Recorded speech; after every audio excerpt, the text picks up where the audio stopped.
নমস্কার, আমি বর্ণালী মণ্ডল, বর্ধমান বিশ্ববিদ্যালয়ের অন্তর্গত কালনা কলেজে বিএড বিভাগের চতুর্থ সেমিস্টারের ছাত্রী। ইপিসি 3 ই কন্টেন্ট ভিডিও বানানোর জন্য আমি সপ্তম শ্রেণীর পাঠ্য বই দিন ফুরালে কবিতাটি নির্বাচন করেছি। দিন ফুরালে কবিতাটি কবি শঙ্খ ঘোষের লেখা। কবিতাটি আলোচনার পূর্বে আমরা কবি সম্পর্কে জেনে নেব। কবি শঙ্খ ঘোষের জন্ম 1932 সালে 6 ফেব্রুয়ারি। কবির মৃত্যু 2021 সালে 21 এপ্রিল। তার প্রকৃত নাম চিত্তপ্রিয় ঘোষ। তিনি একাধারে কবি, প্রাবন্ধিক, অধ্যাপক ও রবীন্দ্র গবেষক ছিলেন। তার প্রথম কাব্যগ্রন্থ দিনগুলি রাতগুলি। তার উল্লেখযোগ্য কাব্যগ্রন্থ বাবরের প্রার্থনা, মুখ ঢেকে যায় বিজ্ঞাপনে, নিহিত পাতাল ছায়া ইত্যাদি। এবার আমরা কবিতা সম্পর্কে আলোচনা করব। কবিতাটির নাম হলো দিন ফুরালে, অর্থাৎ দিনের শেষ হলে। দিনের শেষে আমরা প্রকৃতির কিছু পরিবর্তন দেখি। সেই দিনের শেষের পরিবর্তিত প্রকৃতির চিত্র কবি তুলে ধরেছেন তার এই দিন ফুরালে কবিতাটির মধ্য দিয়ে।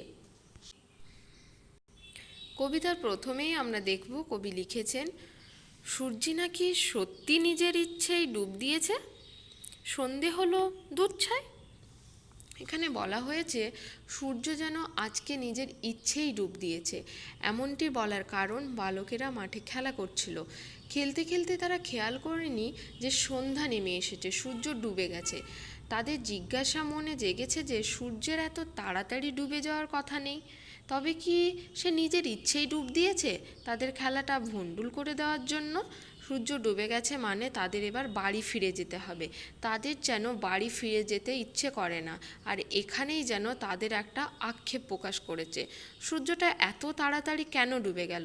আরেকটু থাকতে পারতো, তাহলে আমরা আরেকটু খেলতে পারতাম। তাদের মধ্যে যে আক্ষেপ, সেই আক্ষেপ কবি এখানে তুলে ধরেছেন। তারপর বলা হয়েছে দেখো দূর ছাই। এই দূর ছাই কথাটি দূর ছাই শব্দটি থেকে এসেছে। শব্দটি একটি বিরক্তি প্রকাশকারী শব্দ। এখানে ছোট ছোট ছেলেমেয়েরা যারা খেলছিল তাদের মনে বিরক্তির ভাব প্রকাশ পাচ্ছে এই দূর ছাই শব্দটির মধ্য দিয়ে। সূর্য ডুবে গেছে, এবার তাদের বাড়ি ফিরতে হবে। তারপরে বলছে কি, আকাশ জুড়ে এক্ষুনি এক ঈশ্বর চমকে দেবেন লক্ষ রঙের দৃশ্য। যেহেতু সূর্য ডুবে গেছে, এবার আকাশে কে উঠবে না চাঁদ উঠবে। সেই চাঁদের আলোয় আলোকিত হয়ে যাবে চারপাশ, এবং তার সাথে সাথে উঠবে অজস্র তারা। সেই তারাদেরকেই যেন বোঝানো হয়েছে লক্ষ রঙের দৃশ্য এই উপমার সাহায্যে। লক্ষ বাতা হতেও পারে 100, কেউ বা খুলে দেখছে রঙের বাক্স, আমরা কি আর দেখতে পাবো ভাবছো? লক্ষ বাতা হতেও পারে 100। এবার যেন শিশুদের মনে সংশয় জাগছে।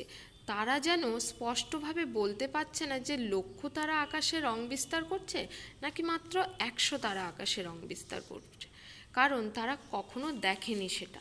তারপর কি, কেউ বা খুলে দেখছে রঙের বাক্স, আমরা কি আর দেখতে পাবো ভাবছো? অর্থাৎ আকাশে লক্ষ রঙের দৃশ্যে তারা ফুটবে নাকি 100 রঙের দৃশ্যে তারা ফুটবে, সেই দৃশ্য তারা দেখতে পারবে না, কারণ সেই দৃশ্য দেখার জন্য তারা কেউ এই মাঠে থাকবে না। এর কারণ সূর্য ডুবে গেছে, তাদেরকে বাড়ি ফিরে যেতে হবে।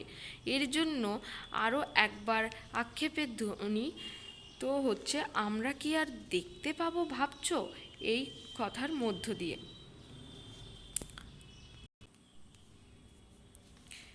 এই লক্ষ রঙের বাক্স কোনো দিনও তারা দেখেনি, কারণ সন্ধ্যাবেলায় তাদেরকে বাধ্য ছেলে মেয়েদের মতো বাড়ি ফিরে যেতে হয়।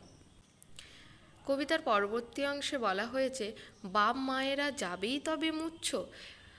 এই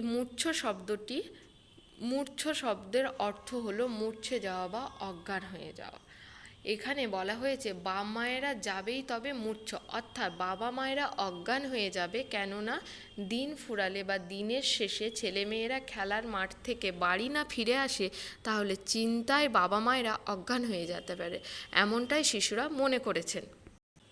পাখির শাড়ি যেমন ধানের গুচ্ছে আধার ফেলে ঘরের দিকে উঠছে বলতে বোঝানো হয়েছে পাখিরা সাধারণত সারাদিন খাবার সংগ্রহ করে নানান জায়গায় তারা খাবার খায় এবং সন্ধ্যাবেলায় তারা নিজেদের বাসায় ফিরে আসে। তো সন্ধ্যা হওয়ার সাথে সাথে সূর্য ডুবে যাওয়ার সাথে সাথে যেন পাখির শাড়ি ধানের গুচ্ছের ওপর আধার ফেলে বা ছায়া ফেলে নিজের ঘরের দিকে উড়ে যায়। তেমনি এবার ফিরতে হবে সত্যি নিজের নিজের মন খারাপের গর্তে।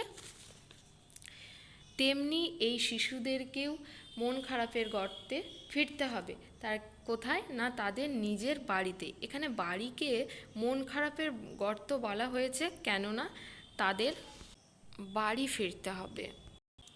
তারা সারাদিন অপেক্ষা করত কখন খেলার মাঠে ছুটবো, বন্ধুদের সাথে খেলা করব।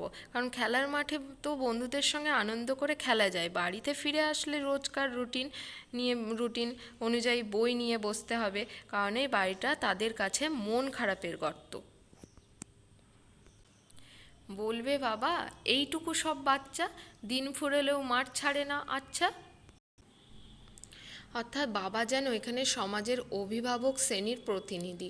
শুধুমাত্র একজন বাবা নয়, সমাজের সমস্ত অভিভাবকেরা যেন মনে মনে ভাবছে যে এইটুকু সব বাচ্চা খেলা শেষে সন্ধেবেলায় বাড়ি ফিরে আসে না, তাদের এত বড় দুঃসাহস, তাহলে তাদের শাস্তিও জুটতে পারে কপালে। এখানে বলা হয়েছে। তারপরে কি বলা হয়েছে, মা বলবে ঠ্যাং দুটো কি কুৎসিত, এক গঙ্গা জল দিয়ে তাই ধুচ্ছি। মা বলবে ঠ্যাং দুটো কি কুৎসিত, অর্থাৎ মা বলতে পারেন যে ঠ্যাং দুটো বা পা দুটো কি কুৎসিত। এই কুৎসিত শব্দ